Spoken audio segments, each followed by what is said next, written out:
starting fire with flint and steel is a lot of fun, but a lot of people claim that you can't do it unless you have charred material. And it's a chicken or egg thing, because you don't get charred material unless you have a fire to create it. And how do you start a fire if you don't have charred material? Well, you could get yourself some of these. These are milkweed pods. So these haven't been opened. I'll open those up in a minute. When you open them up, you get a lot of this fluffy stuff. Sorry.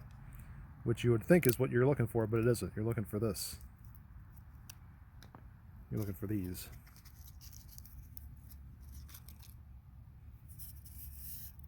So it isn't easy, necessarily. It isn't fun, but unlike what some people have been telling me, it can be done. And I know it can because I've done it and I've watched other people do it. Like I said, it's not fun, it isn't easy, but we're going to try to do that right now. So I'm going to break these open in a minute, and we'll get going. So I'm trying to do this one-handed, but this is actually what it looks like inside. You get all those seeds, which I'm going to scatter them around a couple places in the yard, because actually monarch butterflies really love it. So I'm actually gonna, you never know. Anyway, but then inside there's this thing. Sorry for the camera work, or lack thereof. So that's what we're going after. Okay, so what you want to do is actually take these. Sorry, I keep doing that. You want to take these and break them in half, and get to the middle. Of course, we're not going to focus now. There we go. That's what you're going to want to try to ignite. So it's good to have really as many of these as you can as you can get. It's not going to go as easy as char cloth, so we're going to try it. I'm going to set up the video, and hopefully this will work.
So, like I said, not easy, took a while, but it can be done.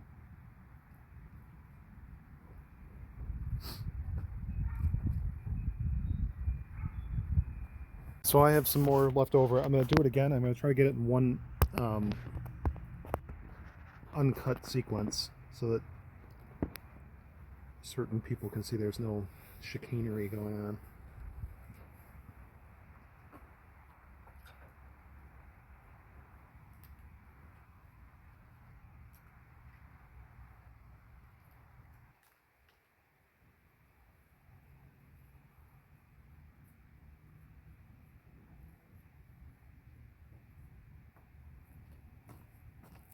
Okay, so again, these are from the middle of the pod, so hopefully you can see. I just took them and split them in two. The seed's still there. And then you want to, this is the edge you're trying to catch. So I kind of do it like a flower, bouquet of flowers, kind of pinch it at the bottom. So, and then make sure the edges are all kind of lined up. Okay.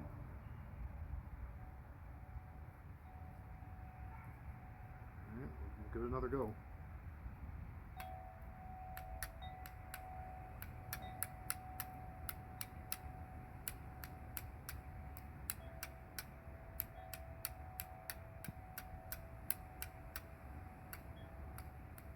Oh, lost a piece.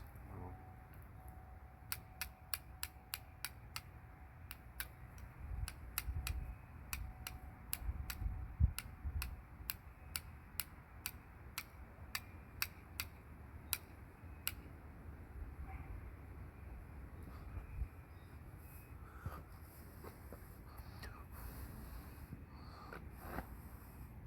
Hopefully you can see that. So there again, no charred material. Hopefully I got that in frame. You can also do this with stinging nettle. In fact, I've seen videos of people using green stinging nettle stems to do it. You can also do it with, oh, I can't remember the name of the weed now. I used to call it just ditchweed. It's a certain kind of broadleaf weed that grows in ditches. The old leaves get like really gray and brown, and they're big, and they'll take a spark like nothing. So anyway, again, hopefully you can see that. But there you go.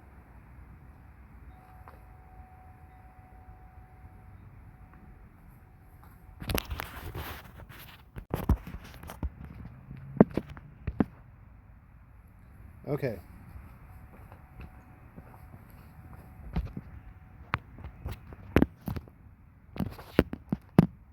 I'm going to do this one last time, but this time I'm using the ones, I had those fresh pods that hadn't been broken open. I broke those open, and I'm going to use the stuff from inside those. The other pods had kind of already split in half, and the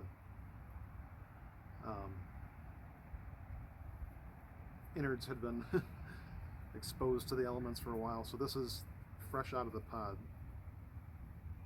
the seed pod, I guess you would call it.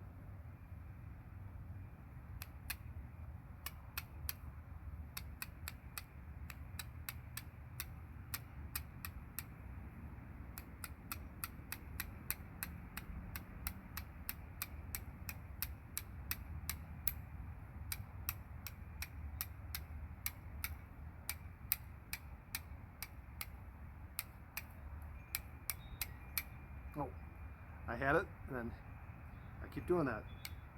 Put it out with the striker.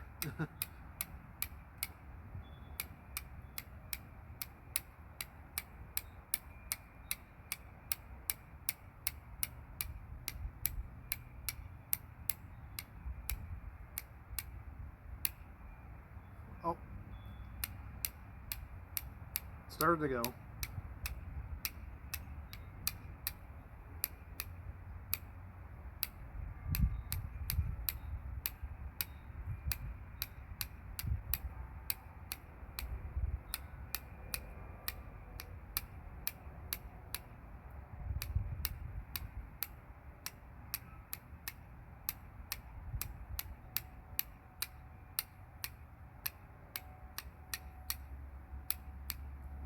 Adjust this a little bit.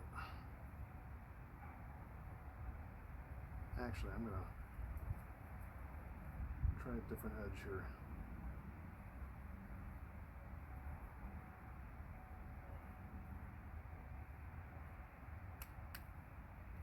Oh.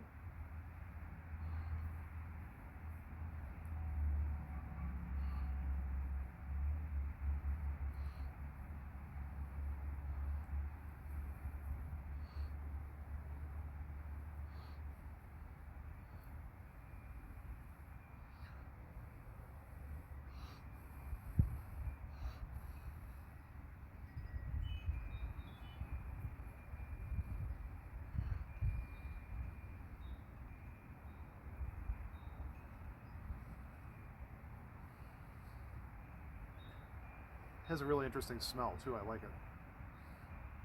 Anyway, so there you go.